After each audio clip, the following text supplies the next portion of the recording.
네, 수능 공부 시작하겠습니다.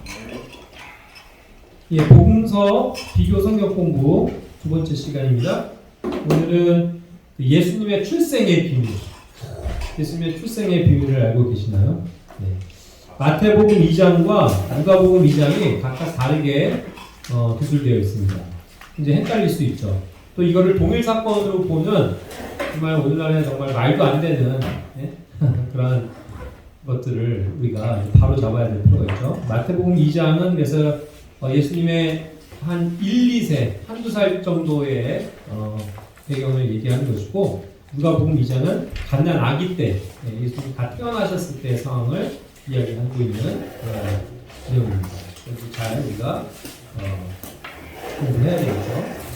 자, 먼저 우리가 알아야 될 것은 이 마태복음 2장과 누가복음 2장의 예수님의 그러니까 탄생과 또 어린 시절, 아주 어린 시절에 대한 묘사가 나오는데 이것은 같은 사건이 아니라는 거예요. 그리고 베들레헴이라는 공통점밖에는 없습니다. 예, 베들레헴 외에는 공통점이 없어요. 마태복음 2장은 헤로드 왕 시대의 이야기를 다루고 있고, 물론 이제 그 당시에 이제 헤롯이 계속 다스리긴 했지만, 누가복음 2장은 아우구스투스 로마 황제의 칙령에 의해서 조세 등록이 시행되는 그것을 토대로 해서 성경에 기록이 되어져 있는 겁니다. 그리고 마태복음 2장은 동쪽으로부터 온 지혜자들의 경배. 그래서 이제 흔히들 뭐 동방박사라고 그러죠. 네. 동쪽에서 온 지혜자들의 경배를 받으시는 것이고, 누가복음 2장은 목자들이 이제 그 예수님의 탄생을 목격한 것에 대해서 나오는 겁니다. 마태복음 2장은 또 헤롯이 이제 그 소식을 듣고서 온 예루살렘이 시끌벅적 소동하는 사건을 다루고 있고요. 누가복음 2장은 이제 조용하게, 침착하게 그냥 알려지지 않은 그러한 내용들입니다. 그래서 목자들에 의해서 잠깐 이웃 사람들에게 알려졌을 뿐이라는 것이죠. 그 다음에 마태복음 2장에는 그래서 단어를 항상 주의 깊게 보셔야 되는데, 여기에는 어린아이가 나와요. 어린아이로서의 예수님이고, 누가복음 2장이 이제 아기라고 표현된 갓난 아기인 상태의 예수님입니다. 마태복음 2장은 집에서 경배를 받으셨고, 누가복음 2장은 양우리의 구유에서 태어나신 것을 기록하고 있죠. 그리고 이제 흔히 알기를 이제 마국간 자꾸 얘기하는데, 마국간이 아니고 그 당시에 이제 양들을 이렇게 가둬놓는 양들의 집이죠. 양우리에 있는 양들의 구유입니다. 이와 같은 이제 차이점이 분명히 있다는 것을 아시고 보시기를 바래요. 그래서 먼저 이제 이것을 다시 집중적으로 보면 그 시대적 배경을 보겠습니다. 시대적 배경은 그렇기 때문에 마태복음 2장과 누가복음 2장이 각각 다른데, 2장은 헤로드 왕 시대고 누가복음 2장은 아우구스투스 칙령에 의한 조세 등록의 사건이다. 그러니까 시기적으로는 누가복음 2장이 먼저입니다. 그래서 마태복음 2장에서는 헤로드 왕 시대에 예수님께서 유대 베들레헴에서 태어나셨다라고 표현하고 있죠. 자, 이러한 어떤 그 영어에서의 시제를 분명히 보시기 바랍니다. When Jesus was born, 태어나셨을 때를 얘기하는 거예요. 그러니까 여기에서 이게 시제를 이와 같이 번역해가지고 베들레헴에서 태어나심에 보라 동쪽으로부터 지혜자들이 예루살렘에서 와서 하면은 이게 이어지는 사건으로 보여지죠. 그래서 예수님께서 베들레헴에서 태어나시는 그 사건에 동쪽으로부터 지혜자들이 와서 경배했더라, 이렇게 번역이 되어질 수 있는 위험성이 있는 거예요. 그러니까 그게 아니라고요. 예수님이 이미 태어나셨고 베들레헴에서, 그리고 behold, 자 이제 봐라, 그 다음에 있었던 얘기를 하는 거예요. 그래서 이제 동쪽으로부터 지혜자들이, 어떠한 지혜를 가진 사람들이 예수님을 탄생을 이제 찾기 위해서 왔다라는 그러한 것이죠. 그리고 누가복음 2장에서는 이것이 이제 카이사르 아우구스투스의 칙령에 의해서 조세 등록이 되었었다는 어떠한 정확한 역사적 기록을 담고 있죠. 항상 성경은 역사적인 기록을 정확하게 입증해 줍니다. 그렇죠? 그래서 이것은 텍스, be taxed라고 그랬죠. 그러니까 그러니까 세금을 걷는 그런 어떠한 정책이 실행이 됐다라는 것을 얘기해요. 그래서 이것에 대해서 이제 2절에는 바로를 치고 그러한 어떤 조세 등록이라는 개념이 뭔지에 대해서 부연 설명하는 거예요. 그러니까 이것은 지금 카이사르 아우구스투스에 의해서 모든 사람들이 자기가 있었던 그 자기 이제 땅을 가진 그것으로 이제 돌아가야 될 것에 대해서 얘기를 하는 거고 2장 2절에 나오는 조세 등록은 그 시리아의 총독이었었던 그 구레뇨라고 하는 사람이 시레니우스라고 불리는 이 그 로마의 총독이었는데 그 사람이 조세 등록이라는 제도를 처음 했었다라는 것을 그 지역에서 했었다라는 것을 구현한 겁니다. 그러니까 이것이 이제 다른 사건이에요. 아우구스투스가 한 칙령에 의한 조세 등록이 있고 그 전에 이미 그 시리아 총독이었을 때 시리아 지역과 그 팔레스타인 지역에까지 이렇게 하려고 했었던 조세 정책을 얘기를 하는 겁니다. 그래서 이것은 실제로요, 그 시레니우스라고 부르는 이 시리아의 로마 총독이 BC 6년이라고 보통 역사적인 사료들은 얘기를 하더라고요. 그때 이제 첫 시행을 했었다는 거예요. 그런데 이게 굉장히 많은 난항을 겪었습니다. 특히 이제 팔레스타인 지역으로 와서 이 예루살렘을 중심으로 해서 유대인들에게 엄청난 저항을 받았던 거예요. 그게 왜 그러냐면 이때 그 조세 등록은 각자가 있는 곳에서 이제 출발해서 세금을 매기기 위해서 호구 조사를 한 거예요. 호구 조사, 인구 조사를 그렇게 했었기 때문에 유대인들의 엄청난 반대를 이렇게 받게 됐다는 것입니다. 저항을 받게 됐다는 거예요. 왜 그러냐면은 인구 조사는 유대인들에게서 굉장히 특별한 건데 인구 조사는 누가 하라고 할 때 할 수 있는 거예요. 성경에서 그렇죠. 하나님이 하라고 하셨을 때 민수기 수를 세라, 그렇죠? 수를 세는 거예요. 다윗 또 그러니까 하나님에 의해서 한 게 아니고 자기가 인구 조사를 실시함으로써 죄를 범했죠. 그래서 인구 조사는 그들에게 있어서는 하늘의 그 별과 같이 바다의 모래같이 많게 하시겠다는 약속만 믿고 있으면 되지 그것을 자기 스스로가 셀 필요가 없는 것입니다. 그래서 특별한 어떤 하나님의 목적이 있을 때만 수를 세는 거기 때문에 인구 조사는 하나님 앞에서 굉장히 큰 죄악이에요. 그러니까 해서는 안 되는 겁니다. 그러니까 인구조사와 더불어서 이것이 조세를 매긴다고 하니까 굉장한 저항을 하게 됐었던 거죠. 그래서 많이 난항을 겪고 있었던 거예요. 자, 그러던 것이 이제 이 로마의 황제인 아우구스투스가 내시는 칙령은 그런 어떤 인구조사를 얘기하는 게 아니에요. 호구조사가 아니라는 뜻입니다. 그래서 이게 사실 성경에서는 변경이 되어져 있는 하나의 단어이기도 해요. 여기서 분명히 텍싱이라고 해갖고 세금을 매기는 어떠한 그런 것에 대해서 얘기를 하는 건데 NIV 같은 뭐 번개된 성경이나 한글 성경에서는 다 이것을 호적이라고 얘기했어요. 호구조사. 그래서 영어는 뭐예요? 센서스. 우리도 가끔 하죠. 센서스 하면 이제 인구조사를 뜻하는 거잖아요. 그것으로 이해를 하니까 어때요? 네? 이게 오류가 생기는 거죠. 인구조사가 아닙니다. 그래서 사람의 어떠한 뭐 명수를 세기 위한 그런 게 아니었다는 거죠. 그래서 이 아우구스투스에 의해서 되어진 이 조세 개혁은 그로부터 더 이제 2년 정도가 지난 BC 4년에 있었던 칙령이라고 보통 얘기를 하는데 이미 아우구스투스는요 그 로마 시대에는 재무관제도라는 것을 이상하게 둬가지고 황제의 그 직할로 재무관을 임용을 했어요. 그래서 그 당시에 있는 어떤 총독들이나 식민지 또 이런 속주에 있는 영주들이 세금을 함부로 걷지 못하게끔 조세는 무조건 황제의 칙령에 의해서만 받을 수 있게끔 했던 거예요. 그래서 이것을 분리시켰습니다. 군사와 정치와 경제적인 그런 부분에 있어서 이걸 분리시켜버린 거예요. 그러니까 이것은 결국은 중앙 집권 정치를 하기 위해 했던 거죠. 그렇죠? 세금을 마음대로 이런 총독들이 걷기 시작하면 걔네들이 막 폭발하고 문제가 해지고 이게 중앙 집권적인 것이 힘을 잃겠죠. 그러니까 이런 경제적인 것은 권한은 오로지 황제가 갖게 함으로써 황제가 걷어들이는 그런 세금을 내게끔 했었던 거라는 거죠. 굉장히 이렇게 고등한 그런 법이었던 거죠. 그런데 이때 그 법을 보면은 땅을 근거로서 내는 소득세였어요. 그렇기 때문에 이것이 이들이 본적지로 갈 수밖에 없는 상황이었다 이거예요. 자, 그냥 단순히 어디든 거기 있는 곳에서 소득세를 내는 거라면 나사렛에 있으면 나사렛에서 세금을 내면 되죠. 그런데 이것은 자기가 속해 있는 원래 본적지로 가서 그 어떤 땅과 관련돼서의 소득세를 내야 되는 거예요. 증세를 하는 거죠. 그래서 이제 그러한 이유 때문에 본적지로 이동을 했다는 겁니다. 그리고 이 텍스라는 말 자체도요, 원래 땅이나 물건 등을 이제 만져서 평가한다는 뜻에서 나와요.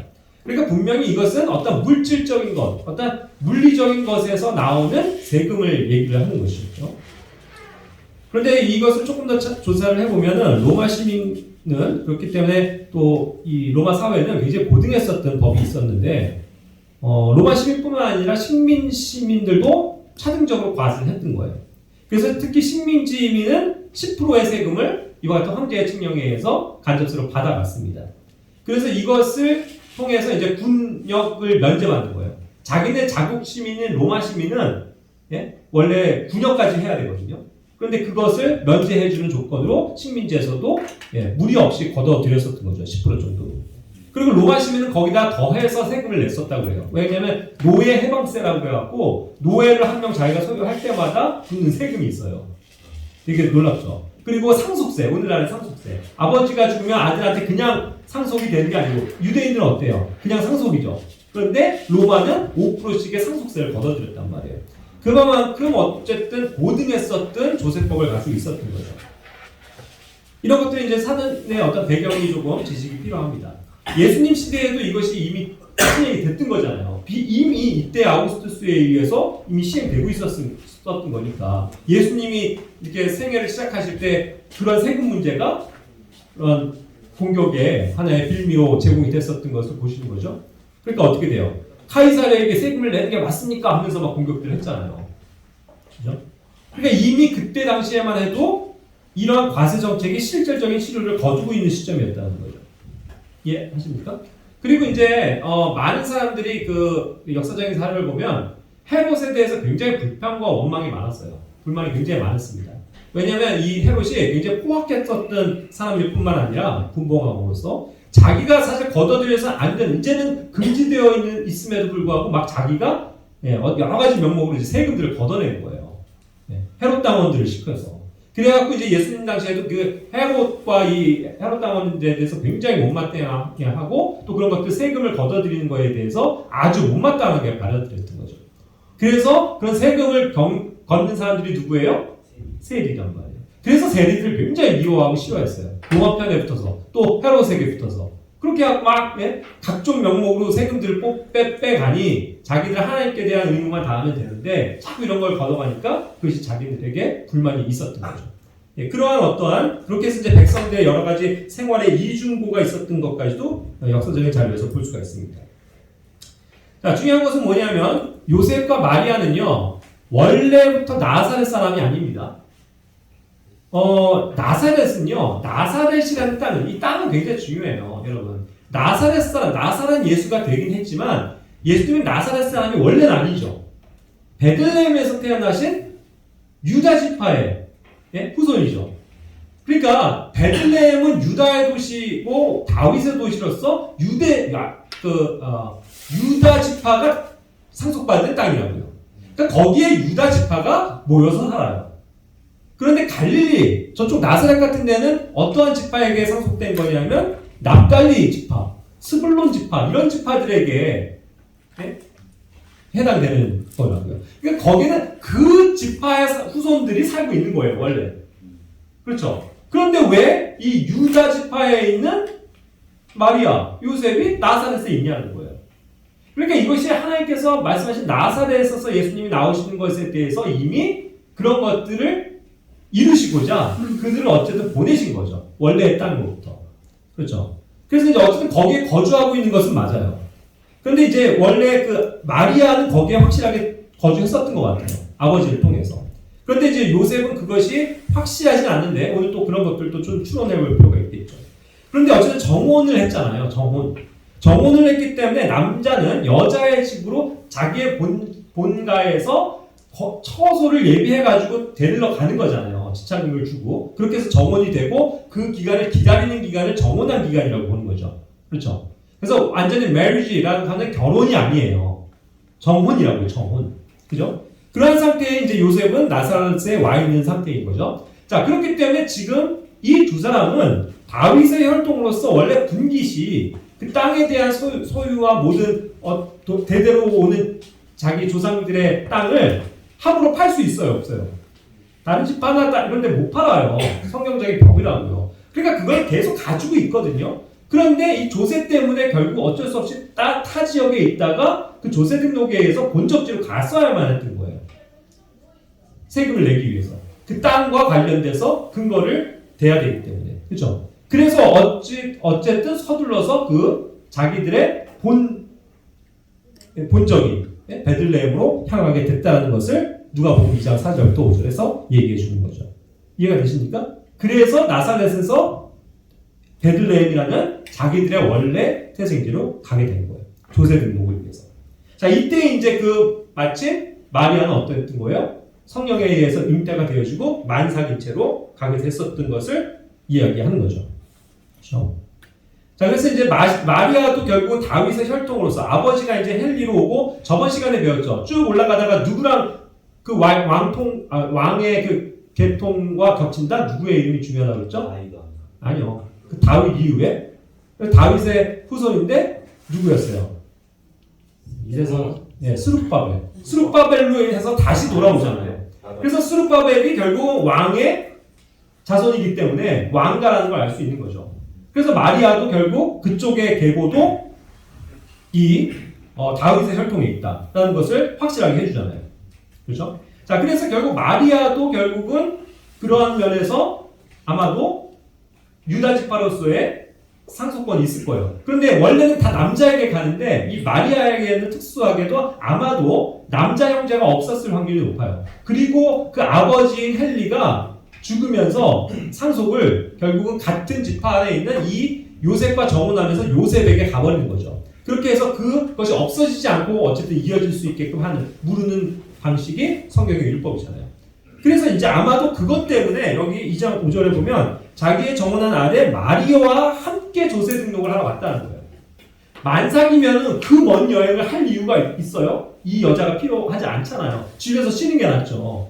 그래야 되잖아요, 정상적으로. 근데 일부러 그녀를 데리고 갔다는 거예요. 어쩔 수 없이. 왜요? 함께 조세 등록을 해야 되니까. 이 마리아에게도 속해 있는 어떤 분깃이 있기 때문에 같이 데리고 왔었다는 것이 추론이 가능한 거죠.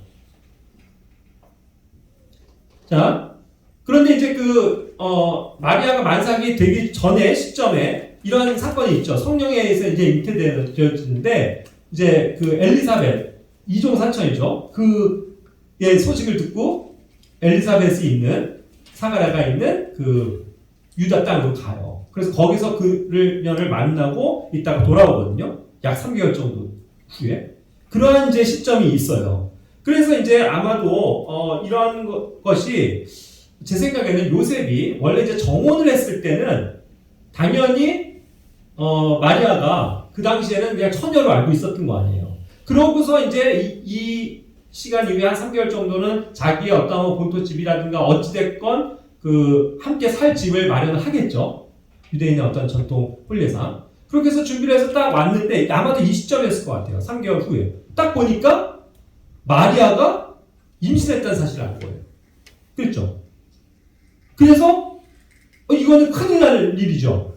자기랑 동침하기도 전에 정혼을 했는데 바람을 폈는지 불륜을 해서 아기를 가졌단 말이에요. 그럼 그런 여자를 어떻게 해요? 율법은? 돌로 쳐 죽이는 거죠. 가늠했다고. 그죠? 그걸 드러내고 그럴 수밖에 없어요. 그런데 뭐예요? 이건 마태복음 사건인데 1장 19절에서 요셉은 의로운 사람이었다고 그랬다는 거예요. 굉장히 이렇게 정의롭고 또 어떻게 보면 긍휼도 많은 사람이었습니다. 그래서 율법대로 하면 이 여인을 그냥 처단하면 끝이에요.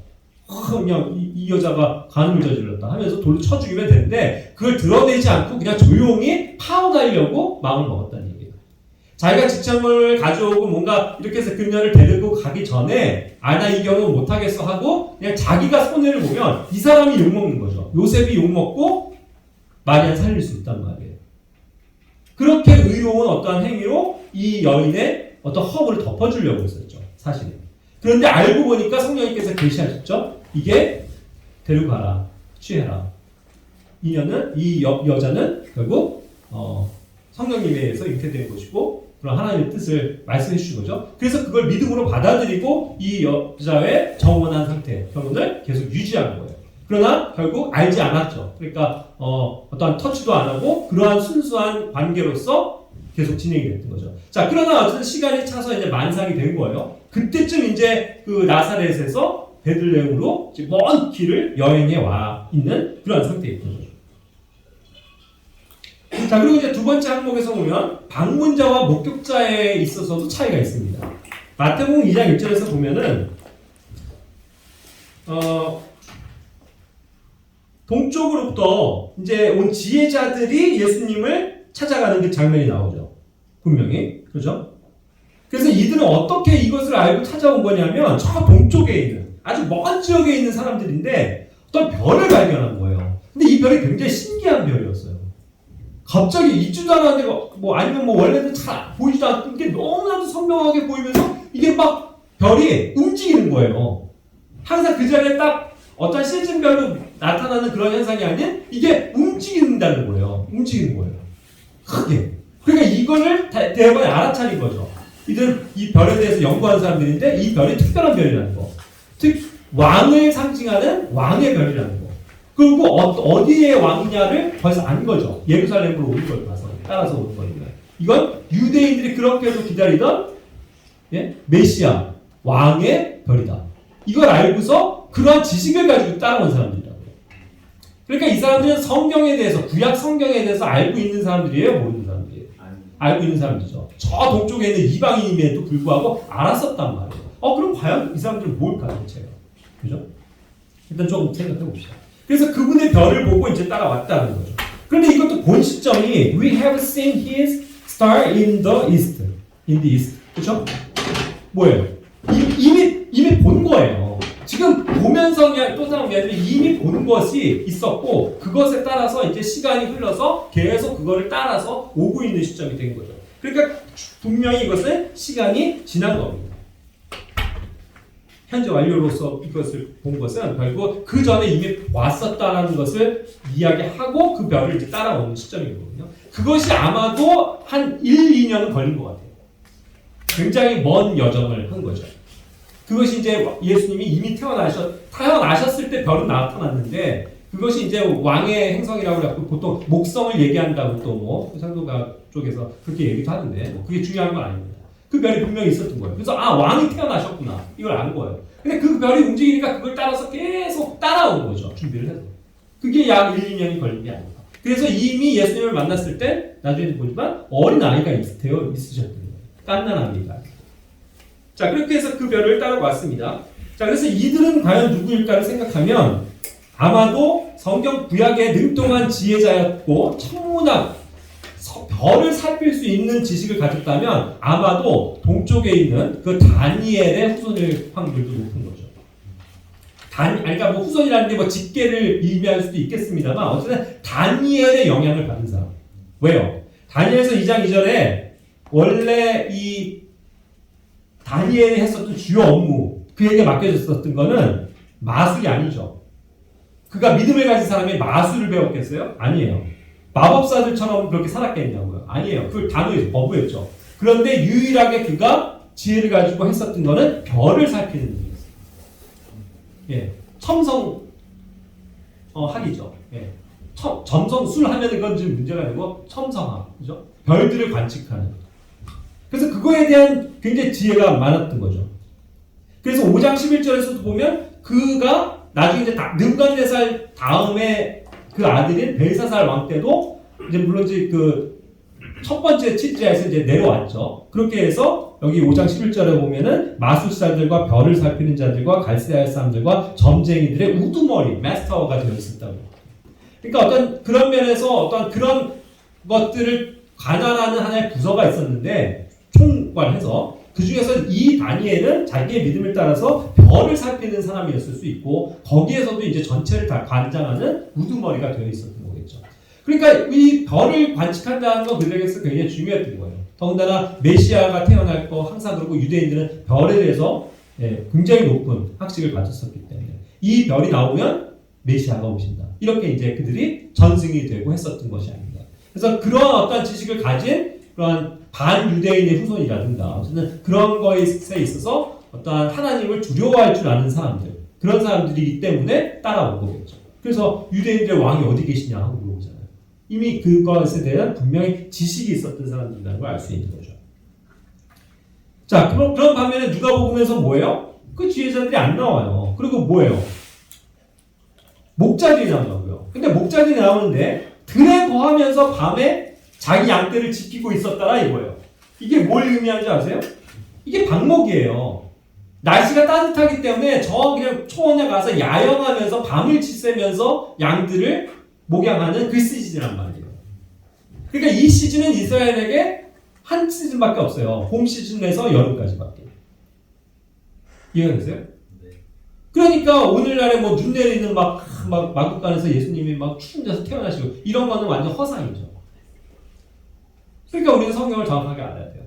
그리고 이렇게 해서 들에 거할 수 있는 그러한 어떠한 봄 시즌이라고 생각한다면, 그죠? 그리고 어떠한 이것이 이제 연구를 해보면 뭔가 명절과 연교환이 된 것 같아요. 그래서 베들레헴의 사건이 어떻게 흘러요?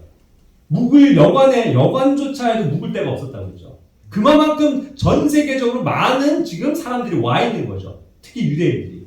왜요? 1년에 3번은 꼭 들려야 됩니다. 남자는. 그래서 그때가 되면 예루살렘이 미어 터져요. 예루살렘뿐만 아니라 그런 베단이라든가 베들레헴이라든가 이런 위성에 있는 도시들까지도 자리가 없어요.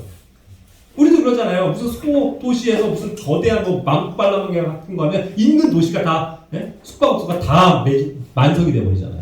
그래서 묵을 수 있는 공간이 없잖아요. 그런 현상이란 말이에요. 그래서 이것은 어쨌든 분명하게 어떤 다른 시즌의 사건을 또 이야기하고 있다는 것을 얘기를 하는 거죠. 자, 그래서 여기서는 목자들이 본 겁니다. 그리고 이제 목자들이 그 천사들이 나타나서 그들에게 거기를 베들레헴으로 가서 이제 확인을 하라고 해서 그 얘기를 듣고 가서 증언하고 목격하는 거잖아요. 그죠? 그렇게 해서 이제 그 일을 보자 하고서 그들이 밖에 야영하고 있다가 들에 있다가 서둘러가지고 베들레헴으로 찾아가는 거예요. 그래서 거기에서 이제 아기 예수님을 보게 되는 거죠. 자, 그리고 또 반응의 차이도 있습니다. 마태복음 2장에서는 헤롯이 들었고 그래서 예루살렘이 소동을 하고 난리가 난 거예요. 그죠? 그리고 그 사건을 계기로 해서 엄청난 비극적인 사건이 이제 나타나잖아요. 그게 뭐예요? 아기들을 다 죽여버렸다. 2살 미만의 아기들을 싹 다 죽여버렸다니까요. 대학살이 일어난 거예요. 그런데 얼마나 소동이 큰 사건이었냐고요. 이 사건이. 다 알려졌죠. 그런데 누가복음 2장은 그냥 조용히 있다가 묻혀버린 사건이에요. 일부 목자들이 그냥 봤다 이 얘기만 있었던 거죠. 2장 16절에서 20절. 그리고 주변에 이제 사람들에게 널리 알렸지만 사람들이 야 쟤는 뭐 이상한 얘기하고 있어. 그냥 이상한 얘기를 치고 하고 끝. 그냥 조용히 없어져 버린 거고 그걸 직접 봤었던 목자들만 하나님께 영광을 돌리고 찬양을 돌렸더라. 이거밖에 없다고요. 그러니까 완전히 다른 지금 반응을 보이고 있다는 것을 또 알게 되는 거죠. 그러니까 어쨌든 중요한 것은 우리가 성화나 이런 잘못된 인식, 이미지를 완전히 버리셔야 돼요. 예수님 탄생하면 겨울 눈 내려 마구간이 있어. 마구간 아니에요. 그냥 야한 루비일 뿐이에요. 그렇죠? 그리고 거기에 1차적으로 경배하는 동방 박사들이 예물을 가지고 있어요. 그 주변에 그림을 보면 어때요? 목자들이 다 같이 경배하고 있죠. 이게 다 잘못이라고요. 거짓말이라고요.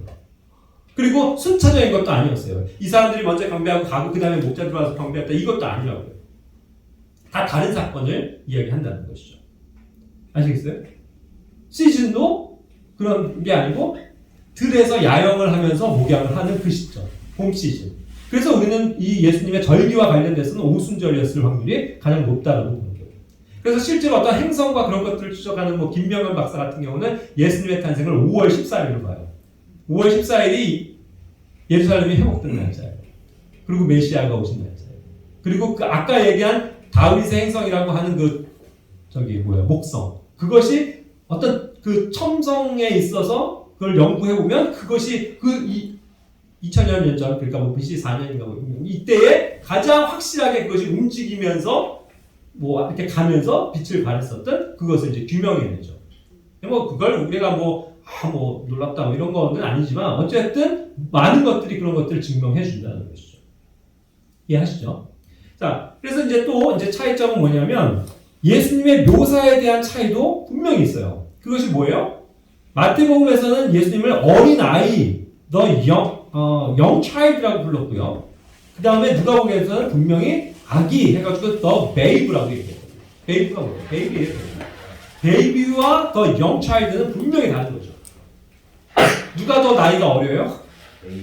그렇죠? 베이비가 더 어린 거예요. 깐난 아이. 마태복음 2장에서 보면 확인을 하면 8절, 9절, 11절, 13절, 14절에서 다 뭐예요? 이 어린아이라고 얘기했다고요. 어린아이를 찾아가서 만났었던 그 장면을 이야기하고 있는 것입니다. 그리고 2장 16절에서도 이러한 아이였기 때문에 여기서도 헤롯이 나중에 분개하면서 모든 아기들을 죽였잖아요. 근데 0세부터 몇 살까지 죽인 거예요? 2살 아래까지 죽였다고요. 2살 이하 아이를 다 죽였다고요. 그게 the young child인 거예요. 거기까지. 그러니까 우리가 흔히 얘기하는 영아죠, 영아. 그 다음이 유아. 갓난아기, 영아, 유아, 그 다음에 뭐 어린이, 청소년 이렇게 가는 거잖아요. 그렇게 구분이 된다는 거예요. 그래서 이미 2장 20절에 보면 이 어린아이를 데리고서 도망을 간 거예요. 어린아이. 그러니까 아마도 아장아장 걸어다니면서 엄마 젖을 떼고 그러는 어린아이를 그 지혜자들은 본 거죠. 그래서 그의 이제 손을 붙잡고 데리고 이제 이집트로 이제 피난하게 되는 그런 장면이 나오죠. 그렇게 해서 죽은 아이들도 2살 이하의 어린아이들이었다. 그것이죠. 자, 그런 반면 누가복음 2장 12절, 16절에서 분명히 말합니다. 아기였다고, the baby. 그래서 이게 갓 태어난 예수님의 그 실제 출생을 묘사한 거예요. 그래서 누가복음이 앞서는 거예요. 아까도 얘기했습니다. 왜 그렇게 됐는지. 지금 베들레헴까지도 묵을 공간이 없는 거예요. 여관도 없고 뭐 어디서도 안 지워져요. 그러다 보니까 뭐 막 만삭에서 바로 애가 나오게 생긴 거예요. 그러니까 아마도 어찌됐건 뭐 바깥에서 날씨가 그래도 따뜻한 봄이었으니까 거기에서 어쨌든 누군가의 도움을 받아서 태어난 거죠. 그러고서 이 아기를 어디다가 놔야 되는데 놓을 데도 없으니까 그거를 이렇게 포대기에 쌓아가지고 구유라고 하는 이 메이저라고 하는 여기 그 양의 여물통이죠. 거기에다가 놓죠. 근데 왜 양의 여물통이 비어 있어요 지금? 그래서 놓을 수 있었어요?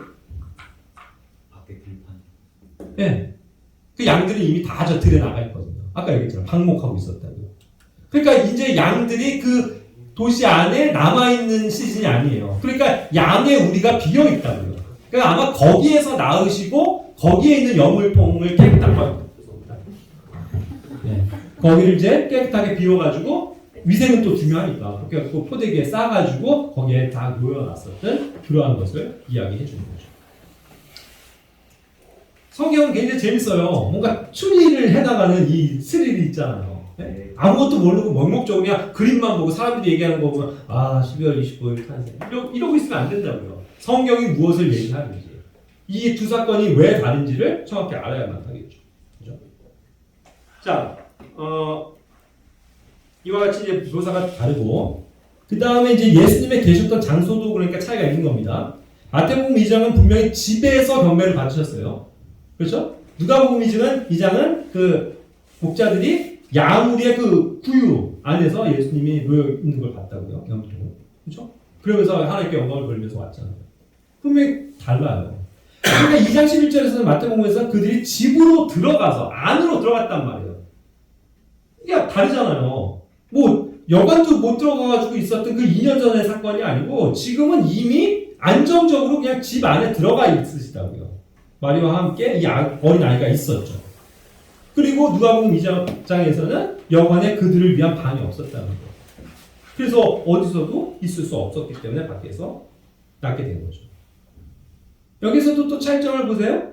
마태복음 2장에 요셉이 있습니까? 없습니까? 그 집안에? 없어요. 누가복음 2장에는요?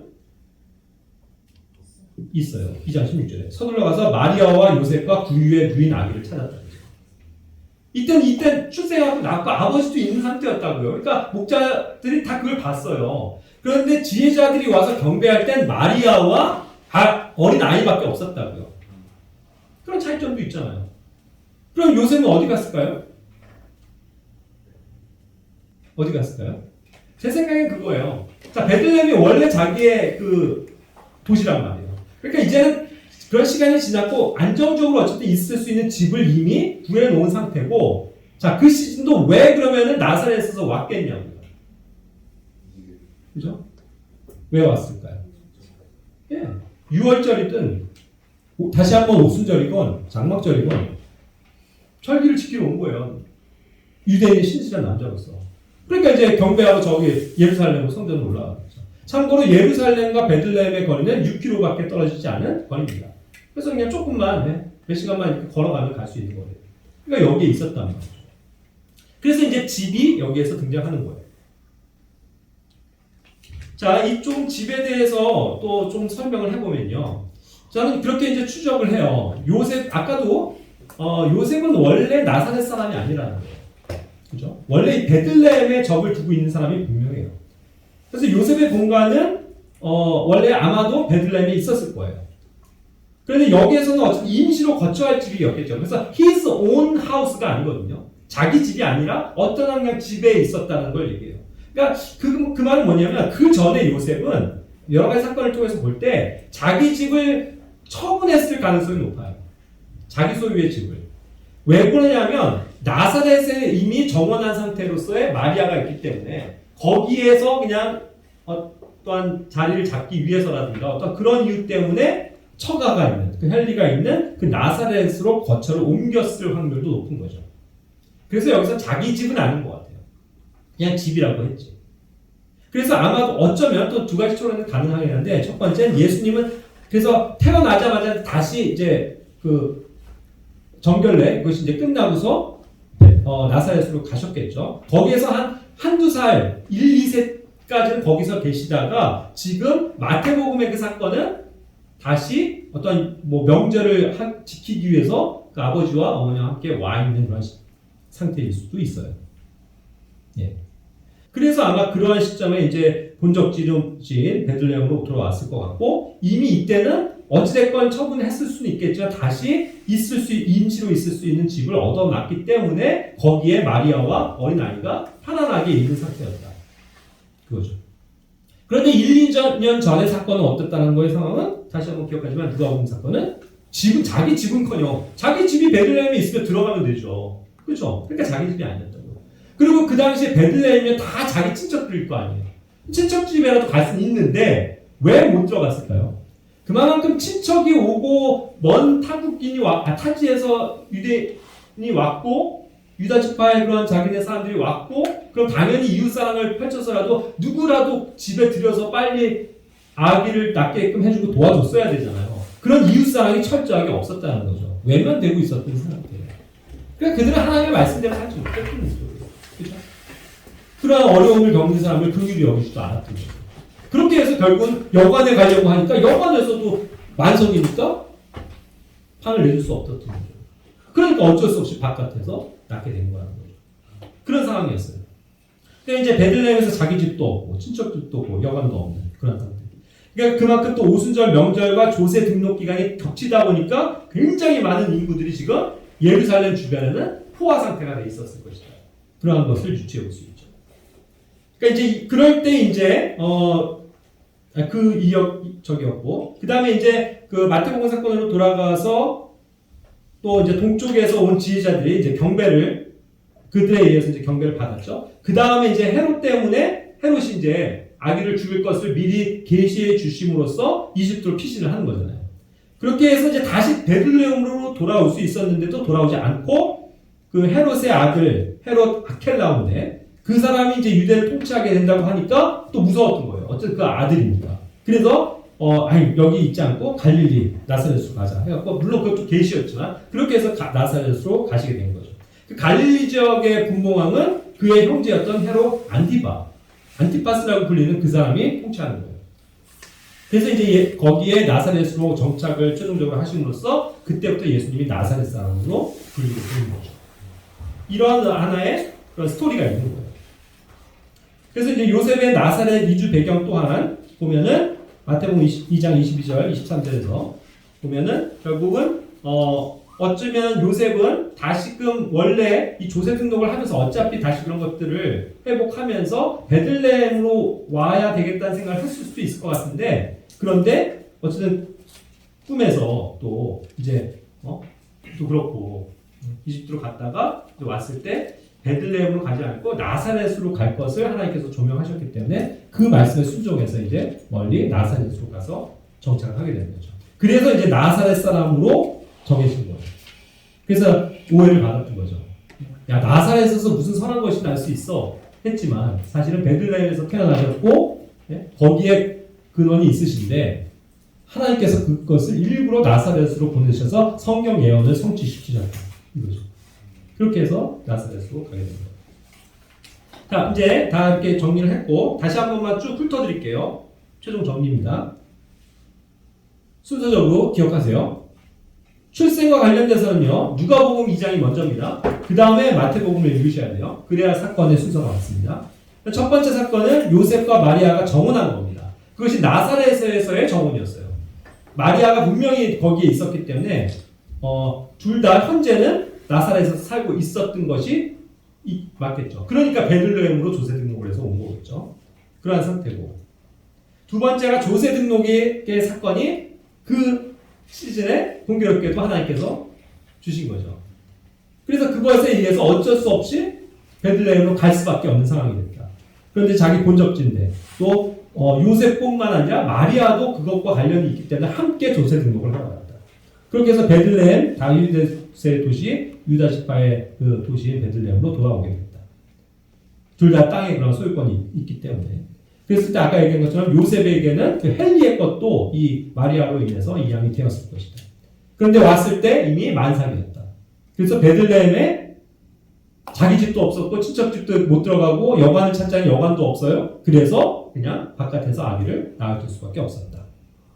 그렇게 해서 베이비가 구유에 누워 있었다. 그때는 양들이 다 방목하러 나간 때이기 때문에 양우리가 비어 있었다. 양 구유도 깨끗하게 치워져 있었다. 거기에 예수님이 들어가셨다. 그래서 이것이 바로 목자들에게 또 보여준 표적이었다는 거예요. 누가복음 2장 12절에 증거하죠. 그리고 이제 이것을 본 목자들이 목격하고 증언하고 또 하나님께 영광과 찬양을 돌리는 그런 장면이 나오죠. 그리고서 이제 네 번째 어떻게 되냐면 이제 계속 누가복음을 읽어보세요. 거기에 이제 8일째. 자, 누구든지 사내 아이가 태어나면 8일째는 율법에 따라서 뭘 해야 돼요? 할례를 행해야 되죠. 그리고 보통 이때 장명을 해요. 예? 이 안에 8일 전에는 이름을 짓는다고요. 그래서 이제 8일째에 할례를 하고 장명을 하죠. 뭐라고 이름을 지어요? 예수. 예수라는 이름을 그때 지으신 거죠. 그죠? 그렇게 해서 8일째의 사건이 나오는 거예요. 그리고 그 다음에 22절부터는 또 뭐가 나오냐면 정결례 의식이 나와요. 그러니까 이것은 계속 베들레헴에서 있으면서의 사건을 얘기하는 겁니다. 그렇죠? 그리고 예수님이 계속 그 구유 안에 있으셨겠어요? 아니죠. 명절도 이제 지나고 사람들이 다 빠져나가고 나면 여관도 있을 거고 친척 집에도 있을 수 있고 분명히 어떠한 기거할 수 있는 곳이 있었을 거예요. 그렇죠? 자, 그렇게 해서 정결례 의식을 치러야 돼요. 그런데 이 정결례 의식은 이제 치르고 나누면 이제 40일째가 되는 겁니다. 그때 이제 예루살렘으로 가서 제사장 앞에도 보이고 또 이 남자아이를 거룩하게 주님 앞에 드린다는 그런 어떠한 희생을 드리는 거죠. 그럴 때 보통은 양이나 이런 것들을 잡아서 가는데 가난한 사람들은 그거를 댈 수가 없으니까 그걸 대신해서 뭐예요? 여기 나온 것처럼 24절에 산비둘기 한 쌍이나 집비둘기 새끼 2마리로 희생물을 드릴 수 있게 하셨죠. 그것도 없으면 또 곡식으로도 했는데 가장 가난한 사람들 이렇게 하나님께서는 찬양을 주셨다고요. 그렇다고 보면 요셉과 마리아는 그렇게 부자였을까요? 그건 아니었겠죠. 그러니까 그냥 양은 못 드리고 집비둘기 새끼, 산비둘기 한 쌍 이걸로 대처할 수 있는 차상이겠지. 그죠? 그것도 이제 알 수 있는 거죠. 자, 그래서 이 정결례 의식에 대해서 참고를 하세요. 레위기 12장 2절부터 5절까지가 그 정결례 의식에 관한 겁니다. 여자가 아기를 낳으면 피를 흘렸기 때문에 부정하다 이거예요. 그래서 사내 아이를 낳으면 무조건 7일이 부정한 겁니다. 그래서 꼼짝을 않고 그냥 있어야 되는 거예요. 네? 정결하게 될 때까지. 여자아이를 낳으면 곱하기 2. 그래서 14일이 부정한 상태로 있게 되는 겁니다. 그죠? 그리고 어쨌든 일주일이 끝나면 그 다음에 이제 남자아이를 8째 날에 할례를 행하는 거고 그때로부터 3일을 있어가지고 결국 40일을 채우는 거예요. 그때 동안은 여인이 부정한 거고 또 그렇기 때문에 아기도 그의 수유를 하죠. 모유를 먹으면서 어쨌든 그러한 기간에 채우는 거예요. 그러고서 40일이 될 때에 아까 얘기한 것처럼 정결례를 드리기 위해서 나가서 하나님 앞에 희생을 드리면 이제 하나님의 아들로 유대인의 정통한 아들로 하나님께서 받아주시는 거죠. 그죠? 그렇게 해서 이제 새로운 인생이 출발하는 거고 여인도 이제 부정하면서 깨끗하게 나와서 정결한 삶을 원상 복구돼서 살 수 있는 거예요. 그게 40일 기간이에요. 근데 이제 여자아이는 그것의 곱하기 2이기 때문에 이제 80일이 소요가 되는 거죠. 그때는 그만큼 남자와 여자의 차별이 있었던 거예요. 하나님께서 어쨌든 그것을 사용하셨던 겁니다. 자, 그런 것도 이제 조금 참고로 아시면 좋겠죠. 자, 그리고 이제 여섯 번째로 이제 시간이 질러서 뭐 그것이 계속 나사렛에 있었는지 예수님이 아니면 베들레헴에서 조금 더 있었는지 모르겠지만 어찌됐건 지금 사건은 마태복음으로 돌아와서 베들레헴에서 그 동쪽에서 온 그 지혜자들이 경배하는 그 사건이 되는 거예요. 영화 시절, 즉 한두 살 때의 이야기를 담고 있는 거죠. 이때에는 베들레헴에 기거하는 어떠한 집에 분명히 있었습니다. 그리고 그 어머니와 어린아이가 있었죠. 그렇게 해서 1, 2주 전부터 왕의 별을 보고 따라왔었던 그 동쪽에서 온 지혜자들이 방문해서 경배하고 돌아가는 거죠. 예물을 드리고. 그죠? 근데 그 사건 이후에 열받은 사람이 한 명 있죠. 헤롯이 속았다. 그래갖고 자기가 원래 이게 알면 죽이려고 했는데 걔만 싹. 근데 속이고 도망간 거 아니에요, 지혜자들이. 그래갖고 막 수소문해갖고 야 도대체 왕이 어디서 와? 베들레헴 인근에 있는 애들 중에서 그때 별이 나온 게 한 1년 전쯤 됐다니까 됐어. 그럼 최소한 2살 미만의 애들 싹 다 죽여버려요. 그랬던 거예요. 싹 다 죽였어요. 남자건 여자건. 그죠? 자, 이것은 파라오의 예표예요. 그죠? 파라오도 그 이스라엘 아이들 태어나면 그 번성을 막기 위해서 어떻게 했어요? 남자아이들 하면 다 죽여버렸잖아요. 그리고 산파에게도 강제 버리라고 그러고 막 죽여버렸단 말이에요. 근데 그나마 거기서는 남자아이들만 죽였잖아요. 그죠? 근데 여기서는 싹 다 죽여요. 그만큼 헤롯은 철저했다고요. 그는 성경에 대해서 사실 무지하니까 야, 혹시 유대인의 왕이 남자가 될 수 있고 여자가 될 수 있는 것도 아니야? 아니면 뭐 여자가 어쨌든 뭐 결혼해갖고 뭐 그냥 싹 다 죽여버리자. 이 생각인 거죠. 그냥 2살 아이 미만은 그냥 싹 다 죽여. 그것이 라헬의 슬픔이요 애곡이라고 또 기록하고 있는 거죠. 이해하는 거죠. 그래서 그들에게 얼마나 큰 슬픔과 비극이 되었겠습니까? 자기가 낳은 아기들을 헤롯이 강제로 해갖고 싹 다 죽여버렸습니다. 그죠? 그런 비극적인 이제 사건이 나온 거예요. 자, 그걸 계기로 해서 그거가 있기 전에 그 홀로코스트가 대학살이 있기 전에 주님의 천사에 대한 계시에 의해서 서둘러서 이집트로 피신해라 해가지고 어린 아이를 데리고 이집트로 피신한 거예요. 그래서 거기서 헤롯이 죽을 때까지 기다린 거죠. 몇 살 때까지는 모르겠어요. 근데 어쨌든 그가 죽었죠. 그래서 이제 다시 돌아올 수 있었던 거예요. 근데 아까 얘기한 것처럼 요셉은 유다 땅, 자기의 그 베들레헴으로도 돌아갈 수 있었는데 그렇게 가려고 하다가 아마 턴한 것 같아요. 다시 한번 성령님의 조명을 받고 여기가 아니고 나사렛으로 가라. 그 얘기를 듣고서 가게 됐다는 거죠. 왜냐하면 2장 22절에 보면요. 그 결국 죽었을 때 다시 돌아왔는데 유대에서 그 헤롯의 아들이 통치한다는 걸 듣고 거기로 가기를 두려워했다고 했잖아요. 그러니까 거기에서 이제는 발도 들이기 싫은 거죠. 그런 현상이 나왔던 거예요. 그래서 이제 하나님의 이제 경고를 받아서 옆으로 돌아서 갈릴리 지방으로 들어가. 어떠한 경로로 돌아갔는지 모르겠지만 유다 땅도 거치지 않고 그냥 다른 길로 해가지고 갈릴리 지방으로 들어간 거예요.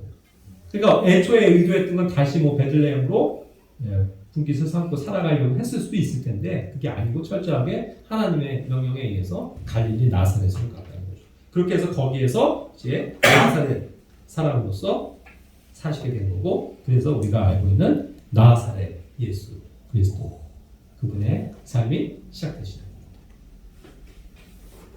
겁니다. 예, 이거 마칠게요. 질문 좀 이따 받겠습니다.